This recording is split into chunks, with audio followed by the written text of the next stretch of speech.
Assalamualaikum warahmatullahi wabarakatuh. Pada kesempatan kali ini, saya akan mempresentasikan topik ketujuh mata kuliah pengantar ilmu komputer, yaitu pengantar jaringan komputer. Sebelumnya, izinkan saya memperkenalkan diri. Saya Aisyah Mansur, mahasiswa program studi Pendidikan Teknik Informatika dan Komputer Universitas Negeri Makassar Angkatan 2020 dengan nomor induk mahasiswa 2002-0950-1012. Dosen pengampu Bapak Dr. Mustari Eslamada, SPDMT. Berbicara mengenai pengantar jaringan komputer, terdapat 6 hal yang menjadi pokok pembahasan di dalamnya, yaitu 1. Pengertian jaringan komputer, 2. Jaringan komputer dan sistem terdistribusi, 3. Sejarah jaringan dan internet, 4. Tujuan atau manfaat jaringan komputer, 5. Masalah sosial yang ditimbulkan dari jaringan komputer atau internet, dan 6. Jenis-jenis jaringan komputer. Untuk mengefisienkan waktu, mari kita melangkah ke pokok pembahasan yang pertama, yaitu pengertian jaringan komputer. Jaringan komputer adalah interkoneksi antara dua komputer autonomus atau lebih yang terhubung dengan media transmisi kabel atau tanpa kabel. Autonomus adalah apabila sebuah komputer tidak melakukan kontrol terhadap komputer lain dengan akses penuh, sehingga dapat membuat komputer lain restart, shutdown, kehilangan file, atau kerusakan sistem. Dua unit komputer dikatakan terkoneksi apabila keduanya bisa saling bertukar data atau informasi, berbagai resource yang dimiliki seperti file, printer, media penyimpanan, dan lain-lain. Selanjutnya, jenis-jenis sistem koneksi antar node dalam jaringan komputer. A. Peer-to-peer. Peer-to-peer adalah suatu model di mana tiap PC dapat memakai resource pada PC lain atau memberikan resource-nya untuk dipakai oleh PC lain. Pada model ini, setiap komputer dapat berfungsi sebagai klien maupun server pada periode yang sama. Komputer pada jaringan peer-to-peer biasanya berjumlah sedikit dengan 1-2 printer. Untuk penggunaan khusus seperti laboratorium komputer, riset, dan beberapa hal lain, maka model peer-to-peer ini bisa saja dikembangkan untuk koneksi lebih dari 10 hingga 100 komputer. Misalnya, terdapat beberapa unit komputer dalam suatu departemen diberi nama grup sesuai dengan departemen yang bersangkutan. Masing-masing komputer diberi alamat IP dari satu kelas IP yang sama agar bisa saling sharing untuk bertukar data atau resource yang dimiliki komputer masing-masing seperti printer, CD-ROM, file, dan lain-lain. Pada materi di atas dapat kita saksikan bersama gambar dari model jaringan peer-to-peer.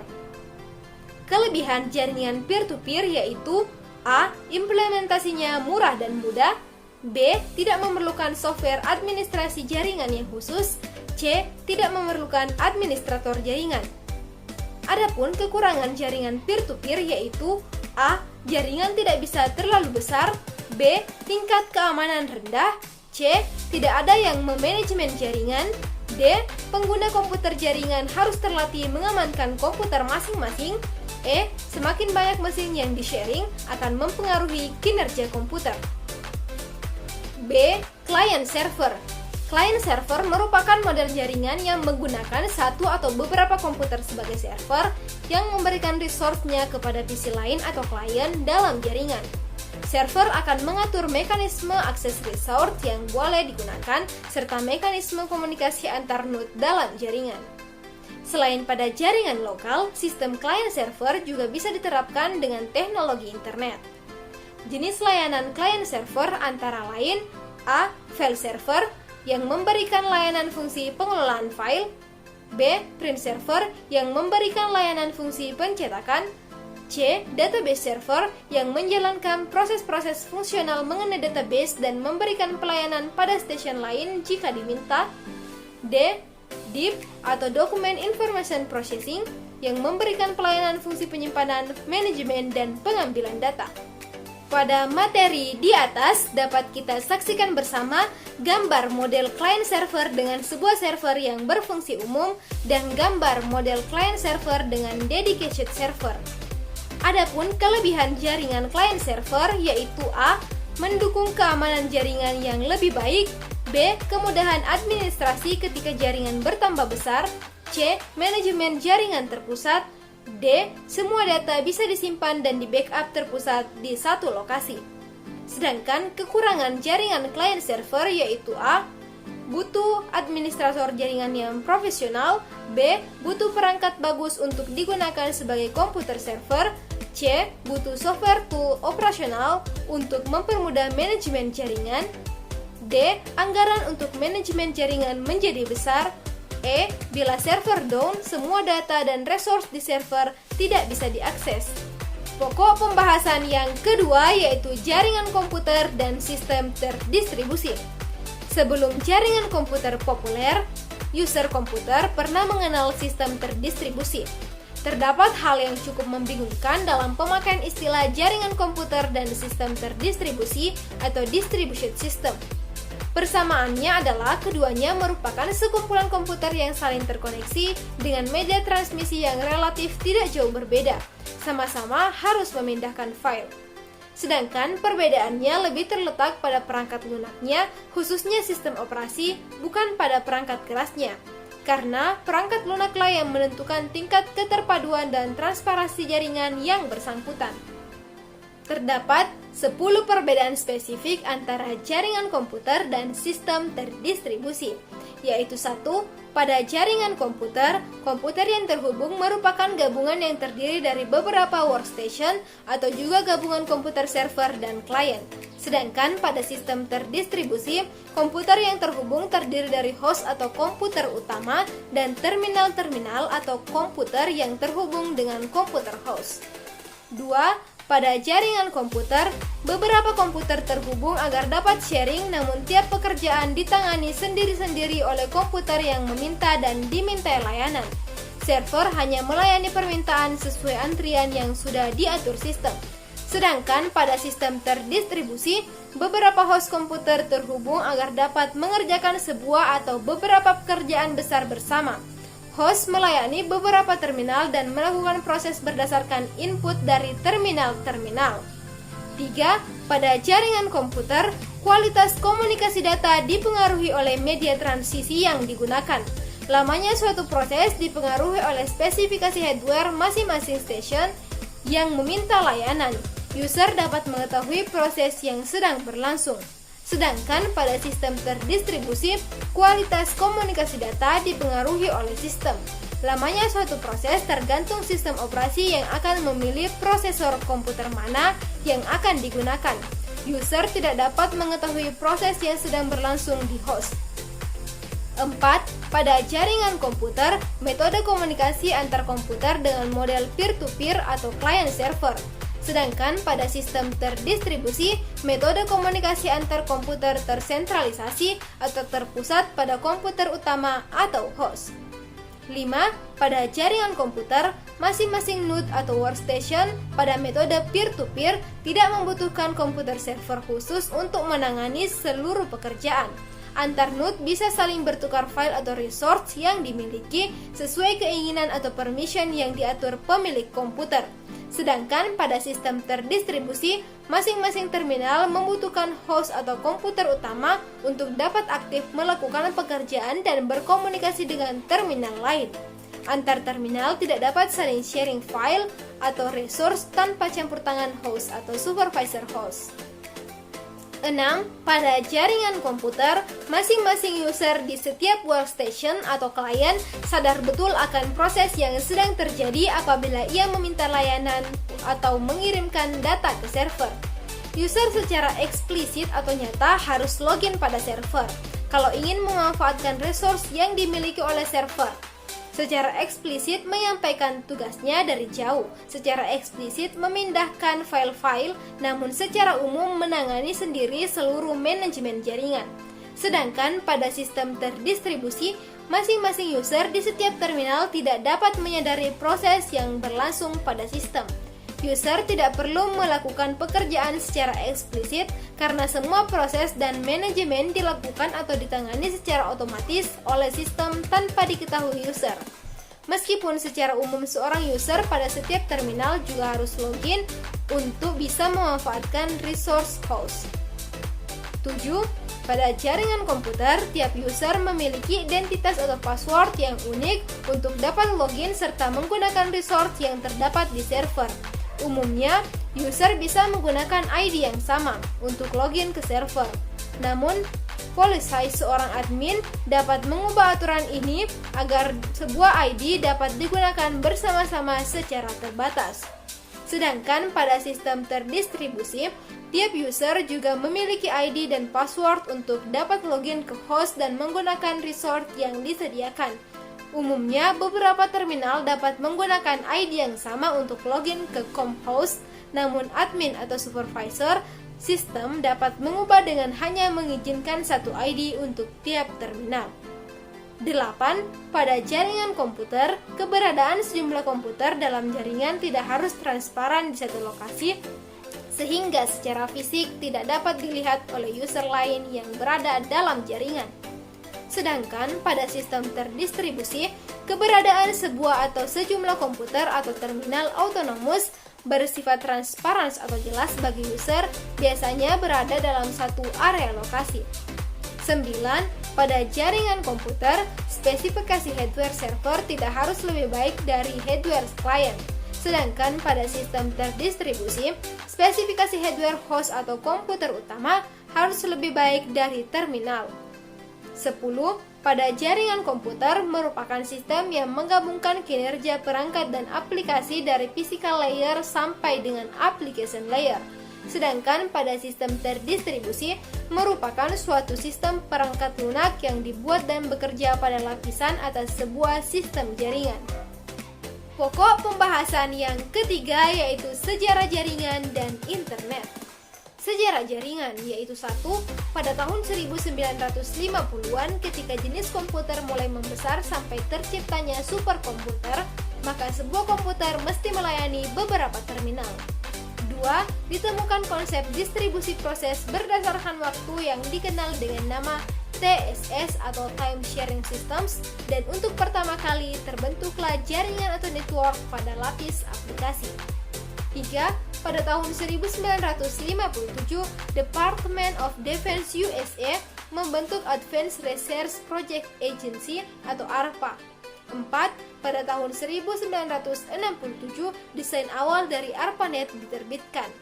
5. Pada tahun 1969, DoD menggelar pengembangan ARPANET dengan mengadakan riset untuk menghubungkan sejumlah komputer sehingga membentuk jaringan organik. 6. Harga-harga komputer kecil mulai menurun dan konsep distribusi yang sudah matang menyebabkan penggunaan komputer dan jaringannya menjadi semakin beragam. Selanjutnya, sejarah singkat internet dan web. Tahun 1957, Advanced Research Project Agency atau ARPA dibentuk oleh Department of Defense atau DoD USA. Tahun 1959, Len Kleinrock menulis paper tentang packet switching. Tahun 1967, desain awal dari ARPANET diterbitkan. Tahun 1967, DoD menggelar pengembangan ARPANET. Tahun 1970, ARPANET mulai menggunakan Network Control Protocol atau NCP. Tahun 1972, Internet Working Group dibentuk untuk mempromosikan standar yang telah disepakati bersama. Tahun 1973, ide Ethernet dijabarkan dalam tesis PhD dari Bob Metcalf. Spesifikasi untuk file transfer RFC 454 diusulkan. Tahun 1974, desain dari TCP/IP dijabarkan secara rinci oleh Van Kerf dan Bob Kahn dalam A Protocol for Packet Network Intercommunication. Tahun 1982, TCP/IP menjadi protokol untuk ARPANET dan ini dispesifikasikan oleh DoD. Tahun 1992, jumlah internet host melampaui 1 juta. Tahun 1993, NSF membuat Internic untuk menjalankan internet service seperti pendaftaran domain. Tahun 1994, munculnya Pizza Hut Online sebagai contoh pertama dari aplikasi komersial internet. Tahun 1995, CompuServe, America Online, dan Prodi mulai memberikan servis akses ke internet. Pokok pembahasan yang keempat yaitu tujuan atau manfaat jaringan komputer. Manfaat jaringan komputer bagi user dapat dikelompokkan menjadi dua, yaitu untuk kebutuhan perusahaan dan jaringan untuk umum. Tujuan jaringan komputer untuk kebutuhan perusahaan. Tujuan utama dari terbangunnya sebuah jaringan pada suatu perusahaan adalah 1. Resource sharing, bertujuan agar seluruh program, peralatan, khususnya data dapat digunakan oleh setiap orang yang ada pada jaringan. 2. High reliability atau kehandalan tinggi. Sistem informasi manajemen kantor terpadu atau sistem pelayanan satu atap dengan teknologi client server, internet maupun intranet dapat diterapkan pada jaringan komputer sehingga dapat memberikan pelayanan yang handal, cepat dan akurat sesuai kebutuhan dan harapan. Tujuan jaringan komputer untuk umum. Manfaat jaringan komputer untuk umum adalah untuk memberikan layanan yang berbeda dengan pengguna di rumah-rumah dibandingkan dengan layanan yang diberikan pada perusahaan. Terdapat 3 hal pokok yang menjadi daya tarik jaringan komputer pada perorangan, yaitu 1. Akses ke informasi yang berada di tempat lain, seperti akses berita terkini, info e-government, e-commerce, atau e-business, semuanya up to date. 2. Komunikasi person to person seperti email, chatting, video conference, dan lain-lain. 3. Hiburan interaktif seperti nonton acara TV online, radio streaming, download film atau lagu, dan lain-lain. Pokok pembahasan yang kelima yaitu masalah sosial yang ditimbulkan dari jaringan komputer atau internet. Penggunaan jaringan oleh masyarakat luas akan menyebabkan timbulnya masalah-masalah sosial, etika, politik maupun ekonomi yang tak terelakkan. Biasanya masalah mulai muncul apabila suatu situs di internet mempunyai topik yang sangat menarik perhatian orang, seperti pertentangan politik, agama, seks, dan lain-lain. Koneksi jaringan komputer atau internet juga akan menimbulkan masalah ekonomi yang serius bila teknologinya dimanfaatkan oleh pihak-pihak tertentu yang ingin mengambil keuntungan pribadi namun merugikan pihak lain. Misalnya kegiatan carding, download software komersil secara ilegal, dan lain-lain. Dalam menyikapi berbagai hal yang ada dalam jaringan komputer atau internet, sebagian orang dapat bersikap acuh tak acuh. Tetapi bagi sebagian lainnya, pemasangan materi tertentu misalnya pornografi merupakan suatu hal yang tidak dapat diterima. Pokok pembahasan yang keenam yaitu jenis-jenis jaringan. Secara umum, jaringan komputer dibagi menjadi 3 jenis jaringan, yaitu Local Area Network atau LAN, Metropolitan Area Network atau MAN, dan Wide Area Network atau WAN. Local Area Network atau LAN.